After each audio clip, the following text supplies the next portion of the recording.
Have you ever wondered why some women leave such an indelible mark on a man's psyche that no matter how many years pass, he cannot free himself from their ghost? Why, it is not always the gentle or accommodating woman who lingers in his thoughts, but the one who seemed emotionally dangerous, untamable, unpredictable, radiating a force that both thrilled and threatened him. It is because, beneath the surface of his rational mind, she awakened something primal, something archetypal that lies dormant in every man until a woman of that fire steps into his life. She is the embodiment of the anima in its most disruptive form. Carl Jung spoke of the anima as the inner feminine image every man carries, a figure shaped by his unconscious, his mother, and the cultural myths that surround him. Most men expect this anima to be soft, nurturing, compliant, the comforting archetype of safety. Yet, when he encounters a woman who embodies the shadowed anima, the wild and emotionally dangerous one, he feels something that shatters his illusions. He feels alive. She tears through his defenses, forcing him to confront the hidden chaos of his own soul. Such a woman is remembered not because she conforms, but because she dares to disrupt. She embodies paradox, beauty and danger, desire and destruction, tenderness wrapped in unpredictability. A man will try to rationalize it, telling himself she was too much, too unstable, or too complicated. But his nervous system betrays him. It recalls the electricity of her presence. She stirred his shadow, and once the shadow is stirred, it never fully returns to silence. For a man, meeting such a woman is like standing at the edge of a storm. He is both terrified and entranced, for she holds a mirror to the part of himself he has long suppressed: his hunger for risk, his unresolved wounds, his fear of losing control. The Stoics warned against attachment to what we cannot govern, yet even Marcus Aurelius confessed that the soul often becomes entangled in the things it most resists. And so it is. The dangerous woman represents the forbidden truth of his own nature. You must understand this. A woman becomes unforgettable, not by trying to be pleasing, but by daring to embody her wholeness, the light and the dark. She unsettles because she does not shrink. Her silence cuts deeper than words. Her passion overwhelms his logic. Her indifference destabilizes his ego. She doesn't chase, she provokes. And in that provocation she awakens his inner chaos, his unresolved need for conquest, validation, and control. Men forget women who made them comfortable. They remember women who made them question who they were. The emotionally dangerous woman is a force of individuation. She pulls him out of the shallow waters of predictability into the abyss of transformation. Jung would say she compels him to wrestle with his own unconscious, for she becomes the living symbol of everything he does not want to face. That is why she is unforgettable, because she is not merely a person to him, but a portal into his own shadow. Yet notice this carefully. Her danger is not cruelty nor malice. It is the danger of truth. She does not allow him to remain a child in his illusions. She burns through his comfort and forces him to see his fragility, his jealousy, his arrogance, his fear of abandonment. Her presence is like a torch set to the fragile architecture of his ego. Some men flee, terrified.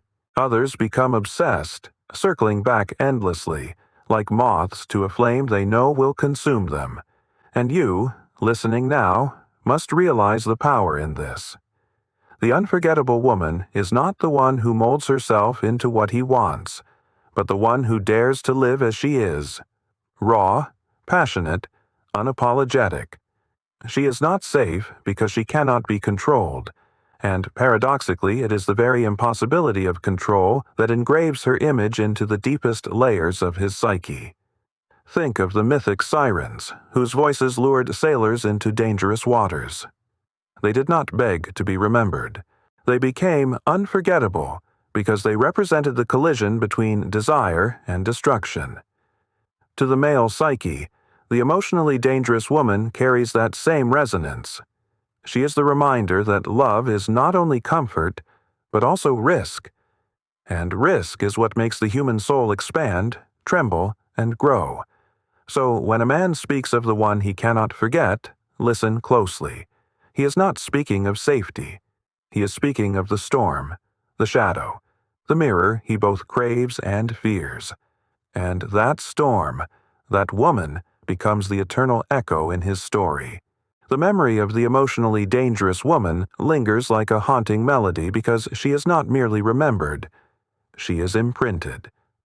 Her essence is carved into the unconscious, not by sweetness or predictability, but by the depth of the psychological confrontation she provokes.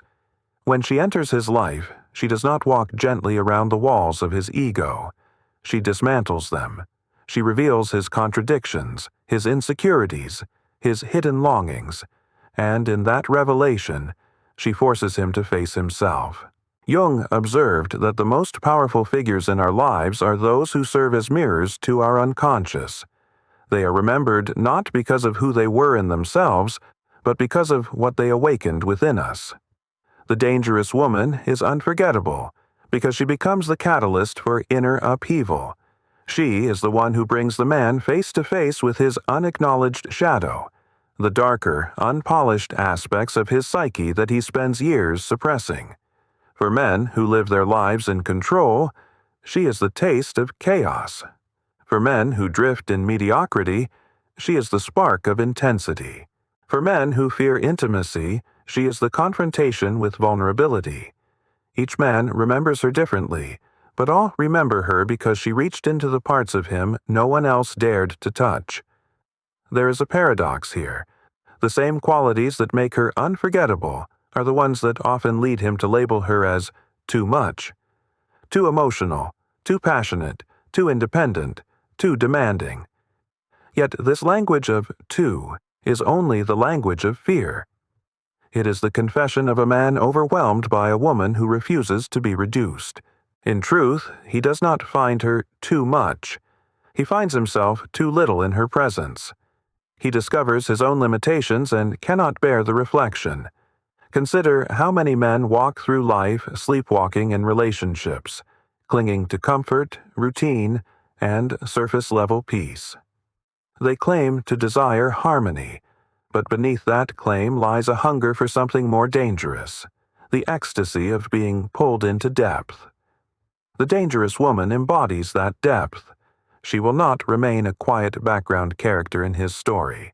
She forces him to feel, and when a man truly feels, he cannot forget. This is why, even years later, in the quiet moments, her image surfaces.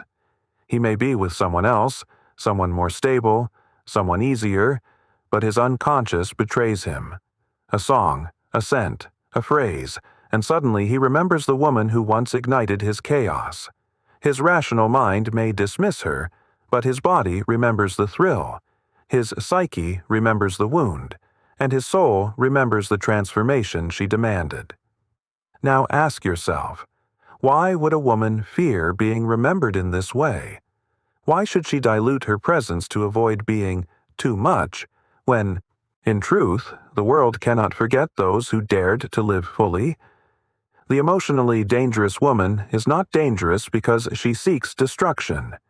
She is dangerous because she refuses to shrink for the comfort of others. And in a society that rewards conformity, such defiance is both feared and revered. The Stoics taught the necessity of facing discomfort as the path to strength.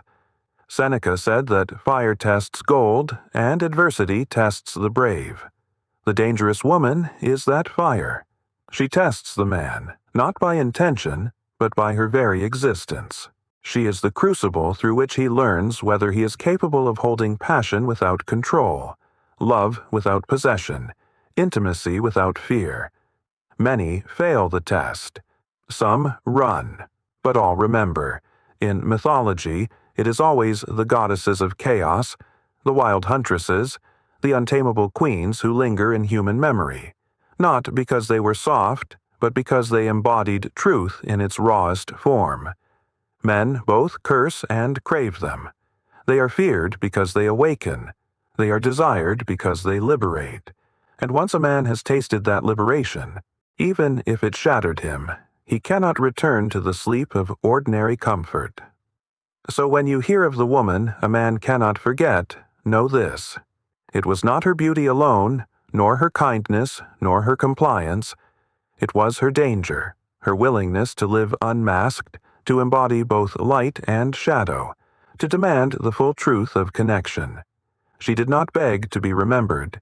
She became unforgettable because she refused to be anything less than whole, and in that wholeness, she became the storm that carved itself into his soul. What unsettles men most about the emotionally dangerous woman is not her intensity, but her refusal to be owned. She is a reminder that true power lies not in pleasing others, but in standing firmly in one's own essence. This woman does not barter her authenticity for affection, nor does she contort herself to fit the fragile expectations of a man's ego. Instead, she embodies a sovereignty that terrifies and fascinates him. He realizes, perhaps for the first time, that love cannot be possessed. It can only be met, honored, or lost. To the Jungian eye, such a woman represents the archetype of the dark feminine. She is Lilith, who would not lie beneath Adam. She is Medea, who refused to be discarded without consequence. She is Kali, the goddess who dances on the ruins of illusion. She is not destructive for the sake of destruction. Her danger lies in the truth she exposes. She pulls men into confrontation with the reality they try to escape, that comfort without depth is hollow, that possession without reverence is empty, and that intimacy requires surrender, not domination. When a man recalls her, it is because she forced him into this initiation. She made him confront the paradox of desire, to crave what one cannot control. This paradox lingers, echoing through his memories long after her departure. The safer woman, the one who followed the script, fades from memory like soft background music. But the one who carried fire, she echoes like thunder in the cavern of his unconscious. For you, as a woman listening now, understand the liberation in this knowledge. You do not need to soften yourself to be unforgettable. The dangerous woman is remembered because she dared to embody her truth fully, even when it unsettled others. Her refusal to dilute herself becomes the very reason her presence is carved into memory. When you embrace your wholeness, your tenderness, your wrath, your silence, your passion, you embody the archetype that men both fear and worship. And here is the deeper truth. Many men confuse obsession with love, because they do not realize that what they remember is not only the woman herself, but the part of themselves she awakened. She becomes the vessel of their projection, the mirror through which they first saw the depths of their own hunger, fear, and longing. This is why they cannot release her. They are not only mourning her absence, they are mourning the parts of themselves they can no longer access without her. Yet this does not mean she is bound to them. The dangerous woman does not live to haunt, she lives to transform. Her gift is not her attachment, but her impact. Once she has stirred the unconscious, her role is complete. Whether he rises to meet that transformation or collapses beneath it is no longer her responsibility. She walks forward, carrying her sovereignty like a crown. Consider the words of Epictetus. No man is free who is not master of himself. The dangerous woman reveals this truth. For a man who has not mastered himself, her presence is unbearable. He seeks to control her because he cannot control his own chaos. But for the man willing to confront his shadow, she becomes his greatest teacher, not because she instructs him, but because she embodies what he has yet to claim within himself. This is why she is unforgettable. Because in her presence he glimpsed his own unfinished soul. He felt the tension between who he is and who he could become. That gap burns into his memory, leaving her as the symbol of what was lost, what was feared, and what was possible. So when men whisper of the woman they cannot release, what they are truly confessing is this: she awakened them, and they were not ready. She left behind not only her image, but the unhealed wound of their own avoidance. and the wound, like a scar, remains long after she is gone. And you, should you choose to embrace this path, must know it is not a performance. To embody the unforgettable does not mean to play a role of danger or to manipulate hearts. It means to walk as you are, whole and undivided, refusing to fracture yourself for approval. That is the essence of the emotionally dangerous woman. Her danger is not artifice, but authenticity. And authenticity, in a world of masks, is the rarest and most powerful force of all. What men truly fear when confronted with an emotionally dangerous woman is the collapse of the illusion that they hold power over love.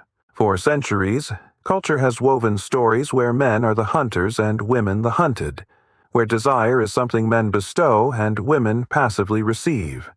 But the woman who stands in her wholeness, who embodies both tenderness and danger, shatters that myth. She does not beg for affection. She does not crumble under absence. She reminds him with every glance and every silence that she is not waiting for him to define her worth. This destabilizes him. For a man's ego, accustomed to control, such a woman is a threat. Yet in his unconscious, she becomes a fascination. Jung wrote that the psyche longs for wholeness and will seek out the figures who represent what is missing. The dangerous woman often embodies the wildness, the passion, the unapologetic force that a man has repressed within himself. She becomes the symbol of his denied vitality, his unclaimed fire, and symbols cannot be forgotten.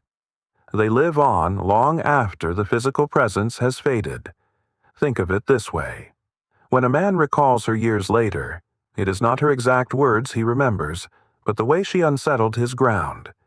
It is not her daily actions, but the way she mirrored back to him his hidden fragility. She becomes the archetype of disruption in his story, the moment life stopped being predictable, the chapter that split his narrative into before her and after her. This is why, even in stable relationships, her ghost lingers, because she represents not just a person, but a transformation that was left unfinished. For the woman herself, there is both burden and freedom in this role. Burden, because many men will vilify her for being the flame they could not hold. Freedom, because she does not exist to be held. Her essence is movement, evolution, awakening. She comes not to stay trapped in the smallness of comfort, but to remind herself and others that love is not meant to suffocate. It is meant to expand the soul. And here lies the secret. The dangerous woman does not set out to be remembered. She does not craft an identity to haunt anyone. Her unforgettable presence is simply the natural consequence of living without apology. Men remember her not because she aimed to impress them, but because she refused to betray herself for them. Her authenticity becomes the scar they carry. The Stoics would say that what disturbs us is not events themselves, but our judgment of them. To a man, the dangerous woman is such an event. She is not inherently destructive, but his judgment of her, his inability to control her, turns her into a disturbance. She presses against his false sense of mastery. She reminds him that desire is not a territory to be conquered, but a fire to be surrendered to. He cannot tame her, and in that failure his pride crumbles. And yet, paradoxically, he loves her for it. The same man who curses her will admit, if only to himself, that no one ever made him feel so vividly alive. She unsettled him, yes, but she also awakened him. She demanded that he see himself not as the illusion of strength he projected, but as the fractured, vulnerable, striving being he truly is. This is the wound he cannot forget. This is the lesson he resists, yet secretly cherishes. For you, the listener, understand this. The unforgettable woman is not a myth or a performance. She is not the caricature of chaos or the mask of seduction. She is simply the woman who has reclaimed every part of herself, the loving and the wrathful, the nurturing and the untamable. She is the woman who has made peace with her own shadow, so she no longer bends to appease another's. She is whole, and wholeness always leaves a mark. This is why men speak of her as though she were both a dream and a nightmare. She is the dream of depth, of passion, of life lived fully. She is the nightmare of losing control, of being forced to face the truth. And truth, once glimpsed, cannot be erased. She is unforgettable because she is not merely a memory. She is an initiation. There comes a moment when the emotionally dangerous woman withdraws, and it is in her absence that her power crystallizes. For it is not always in her presence that she becomes unforgettable, but in the silence she leaves behind. The man who once felt consumed by her fire now finds himself restless in its extinction. He tries to replace her, to bury the memory with others, but what he seeks is not another woman. What he seeks is the mirror she once held to his soul, and no one else seems to hold it with such unflinching clarity. This is the cruel and beautiful truth. He does not miss her as much as he misses who he was when he stood in her storm. She awakened him from numbness. She forced him to feel the intensity of desire, the chaos of longing, the terror of vulnerability. To lose her is to lose the intensity of life itself. That is why she lingers, not because of who she was alone, but because of who he was in her orbit. Yet she does not linger with him. She moves forward, carrying her power into new realms, unbound by the chains of memory. The dangerous woman does not seek revenge, nor does she crave to be immortalized in another's longing. She simply lives, and in living authentically, she leaves imprints wherever she goes. Those who cannot face their own shadows will remember her as destruction. Those who have glimpsed truth will remember her as revelation. Either way, she is unforgettable. This duality mirrors the very nature of shadow work. Jung insisted that wholeness requires the integration of what we fear, deny, or reject within ourselves. The dangerous woman becomes the archetype who forces this integration upon others. She is not here to be adored or demonized, but to embody the fullness of existence, light and dark, creation and destruction, tenderness and wrath.